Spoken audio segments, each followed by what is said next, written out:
Welcome to this week's edition of The Gun Doctor.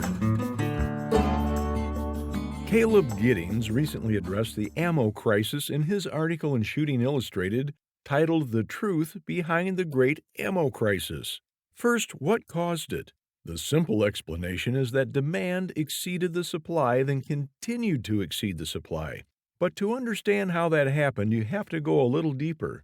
Jason Vanderbrink, president of Federal CCI, Speer and Remington, said that before the COVID-19 pandemic, there was considerable excess capacity in the ammunition market. Manufacturers could make more than they could sell, so supply was abundant and prices were low. You could order a case of 9mm off the internet for $200. Manufacturers were prepared for an uptick in sales that normally accompanies a presidential election, but the excess capacity would have been enough to cover that.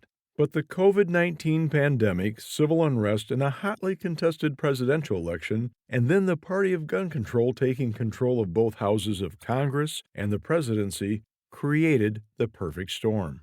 To compound the shortage, 7 million new gun owners entered the market in 2020. As Vanderbrink pointed out, if those 7 million new gun owners each bought 100 rounds of ammo, that's 700 million rounds that the market needs to produce. To put that in context, the entire commercial market in 2018 made approximately 8 billion rounds. An 8.75% increase in demand wouldn't shut everything down, but when it's added on top of the demand created by all the other factors, it becomes too much. How high is demand? During a media presentation at Virtual SHOT Show 2021, Winchester said that if they stopped taking orders for .22 long rifle right now, it would take 2 years to fill all the back orders. In December, the Vista family of companies, which comprises Federal, CCI, Speer, and Remington, announced they had a $1 billion backlog in orders.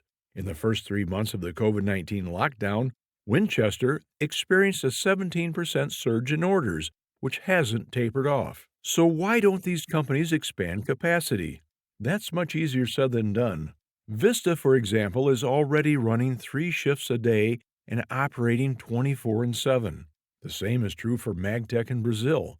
For one of these companies to add capacity, they'd have to build a new space and buy new machines and train staff to operate those machines. And at the same time hoping the bottom doesn't fall out of the ammo market like it did in 2017. That investment in extra space costs millions of dollars and takes years to pay off. And if you look at the past trends in the ammo market, not even this surge will last forever.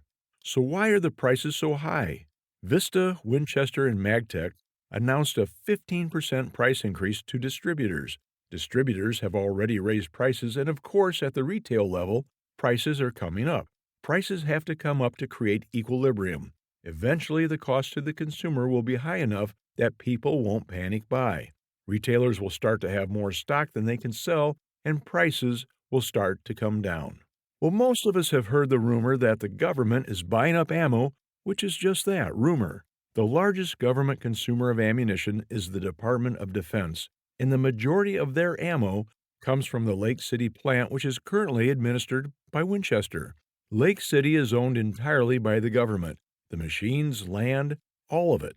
The government then contracts its operation to private companies, with Winchester taking over for Northrop Grumman in 2020. Other federal and local law enforcement agencies do source from private manufacturers, but they're getting squeezed too. Federal contracts are public record, and there has been no unusual ammo-related purchasing activity since the shortage began in March. So when will it get better? Giddings had optimistically thought if Republicans retain control of the Senate, we'd be back to normal supply levels with slightly increased pricing by July. Given the state of back orders, he says he doesn't think we'll see a regular to return levels of supply until early 2022. As far as pricing, sometime after supply gets back to normal level, and that's assuming that nothing weird happens in 2021, Giddings says the best thing to do is to stay calm. Don't panic buy and let the ammo industry do everything they can to get caught up. So while we wait, now would be a good time to get that extra training in by taking a class at Smokin Gun Works. And you can save ammo by using their simulator and hone your skills with a variety of tactical scenarios. Smokin Gun Works. Buy, sell, or trade. For all your firearm needs, it's Smokin Gun Works. 8785 North Baileyville Road, Foreston, Illinois. For the Gun Doctor, I'm Tim Bivens.